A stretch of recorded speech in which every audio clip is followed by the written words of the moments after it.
Inheritance of the nationalist movement, ये है class 11 का पॉलिटिकल साइंस का चैप्टर फर्स्ट, कॉन्स्टिट्यूशन। इसमें है inheritance of the nationalist movement. देखो इसमें बनाया जा रहा है कॉन्स्टिट्यूशन। कॉन्स्टिट्यूशन बना रही है कॉन्स्टिट्यूएंट असेंबली। कॉन्स्टिट्यूएंट असेंबली ने बनाई है कमेटी और वे काम कर रही है कॉन्स्टिट्यूशन के हर एक पार्ट पर जिसमें डिस्कशन हो रहा है और फिर वो प्रोविज़न ऐड किए जा रहे हैं। तो नेशनलिस्ट मूवमेंट का इसके ऊपर क्या इम्पैक्ट है कॉन्स्टिट्यूशन बनाने में? तो constituent assembly was giving concrete shape and form to the principle it had inherited from the nationalist movement. Nationalist movement से जो भी चीज़ें आई वहीं से तो सब चीज़ें आई हैं कॉन्स्टिट्यूशन, तभी तो हमने बनाया है कि कैसे कैसे क्या क्या चीज़ उसमें होनी चाहिए, किस चीज़ से हम प्रताड़ित किए जा रहे थे, मतलब कौन सी चीज़ थी जो हमसे छीनी जा रही थी, तो वो हमें चाहिए। तो नेशनलिस्ट मूवमेंट ने एक दिशा तो दी कि भाई हमारा राज चलेगा, हमारा राज चलेगा तो हमारा कॉन्स्टिट्यूशन चलेगा, हमारा कॉन्स्टिट्यूशन चलेगा तो हम ये इसमें ये ऐड करेंगे। The nationalist movement had debated many questions that were relevant to the making of the constitution. देखो कॉन्स्टिट्यूएंट असेंबली में कोई भी काम ऐसे ही नहीं हो गया, वहाँ पर खूब डिस्कशन चले हैं, खूब डिबेट चली हैं।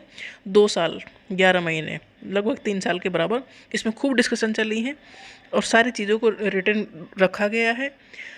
तो पूरा थोरोली इसमें डिस्कशन होकर कॉन्स्टिट्यूशन लिखा गया। The nationalist movement had debated many questions that were relevant to the making of the constitution. Constitution से रिलेटेड जो भी क्वेश्चन थे वो अच्छे से डिस्कस हुए हैं। The shape and form of government India should have. देखो कॉन्स्टिट्यूशन अपना बन रहा मतलब गवर्नमेंट अपनी बन रही है, मतलब आज़ादी हो मिल रही है, देश को आज़ादी मिल रही है ना। ये उम्मीद हो गई थी ना कि अब देश आज़ाद होगा, तो देश आज़ाद होगा तो गवर्नमेंट हमारी बनेगी, गवर्नमेंट हमारी बनेगी तो कॉन्स्टिट्यूशन भी हमारा होगा। अब कॉन्स्टिट्यूशन भी हमारा होगा तो कैसा होगा, उसमें क्या होना चाहिए, गवर्नमेंट किस तरह से काम करनी चाहिए। The shape and form of government India should have the value it should uphold, the inequality it should overcome. India कैसी होनी चाहिए, जो इनइक्वलिटीज़ हैं वो उनसे बाहर आओ, इक्वल चीज़ों को सबके लिए सब कुछ अवेलेबल होना चाहिए। Answers forced in those debates were given there final form in the constitution. देखो डिबेट और डिस्कशन हुए, जो फाइनल चीज़ आई फिर वो कॉन्स्टिट्यूशन में रखी गई। क्योंकि कॉन्स्टिट्यूशन किसी में कॉन्स्टिट्यूएंट असेंबली में जो मेंबर थे, जो कमेटी में मेंबर रखे गए कॉन्स्टिट्यूशन लिखने के लिए, या जो भी मेंबर इन्वॉल्व थे डिस्कशन में, वो अपना हित तो देख रहे थे, अपनी कम्युनिटी का हित देख रहे थे, बट उससे भी जब बड़े लेवल पर वो एक कंट्री का या एक नेशन का हित देख रहे थे, मतलब पूरी इंडिया का हित देख रहे थे। तो फाइनल चीज़ें वही की गई जो पूरे कंट्री के लोगों के लिए बेस्ट थी, मतलब किसी एक को ज़्यादा वो नहीं किया गया, प्रमोट नहीं किया गया। बट हाँ, जैसे कि डॉक्टर भीमराव अम्बेडकर, उन्होंने शेड्यूल कास्ट के लिए बहुत सारी चीज़ें करने की बहुत कोशिश की और उन्होंने बहुत कुछ किया भी, क्योंकि वो अत्याचार देख चुके थे, वो देख चुके थे कि शेड्यूल कास्ट को कितने नीचे रखा गया है, उन्हें कोई वो ही नहीं दी गई कि वो एक सेम लेवल पर आ सके। इसलिए आज तक शेड्यूल कास्ट को आरक्षण मिलता चला आ रहा है, उनके साथ फिर ओबीसी भी और एसटी में भी आरक्षण चलता चला आ रहा है। पर ये आरक्षण पहले 10 साल के लिए ही लागू किया गया था, उसके बाद ये बढ़ता चला आ रहा है अब तक। तो जो कॉन्स्टिट्यूशन लिखा गया है, कॉन्स्टिट्यूशन को शेप देने के लिए कॉन्स्टिट्यूएंट असेंबली में डिबेट और डिस्कशन हुए, जो कि नेशनलिस्ट मूवमेंट उसकी नींव रहा। क्योंकि नेशनलिस्ट मूवमेंट हुए तभी हमें आज़ादी मिलने की संभावना हुई। आज़ादी मिलने के लिए, आज़ादी मिलेगी तो गवर्नमेंट हमारी बनेगी, गवर्नमेंट हमारी बनेगी तो कॉन्स्टिट्यूशन हमारा बनेगा, कॉन्स्टिट्यूशन कैसा होगा इसके डिबेट और डिस्कशन हुए। Best summary of the principles that nationalist movement brought to the Constituent Assembly is the objective resolution moved by the Nehru 1946। जो ऑब्जेक्टिव रेजोल्यूशन था वो बेस बनाया गया, क्योंकि उसमें बहुत सारे प्रोविजन इसी तरह से थे कि हम अपना देश कैसे चलाएंगे, तो उसके बेस पे फिर कॉन्स्टिट्यूशन बनाया गया। Based on the resolution, our constitution gave institutional expression और to these fundamental commitment, जैसे कि इक्वलिटी होनी चाहिए।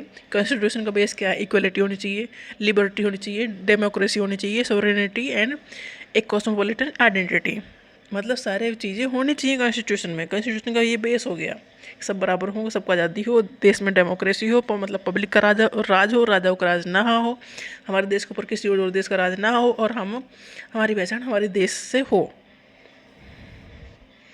Thus, our constitution is not merely a maze of rules and procedures but a moral commitment to establish a government that will fulfill many promises। देखो government बनेगी क्योंकि government ही country चलाएगी, तो government इस तरह से बनानी है कि वो कंट्री चला सके और प्रोमिसेस को पूरा कर सके। That the nationalist movement held before the people.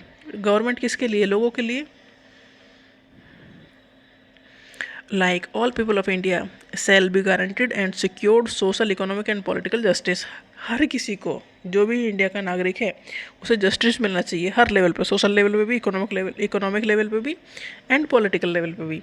Equality of status and opportunities सबको इक्वल मिलनी चाहिए, ऐसा ना हो किसी से कुछ चीज़ छीन ली जाए.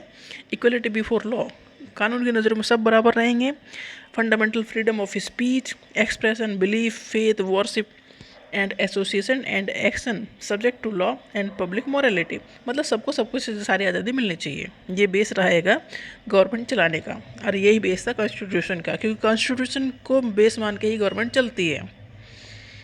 The minorities, backward and tribal areas, depressed and other backward classes shall be provided adequate safeguard. देखो जो माइनॉरिटीज़ हैं, जिनकी पॉपुलेशन कम है, या कुछ ऐसे एरिया हैं जो डेवलप बहुत पीछे हैं, बहुत डिप्रेस्ड हैं, तो उनके लिए स्पेशल प्रोविज़न बनाए जाएँ जिससे कि उनको बचाया जा सके और उन्हें सुविधा दी जा सके, क्योंकि वो बहुत पीछे हैं रेस में.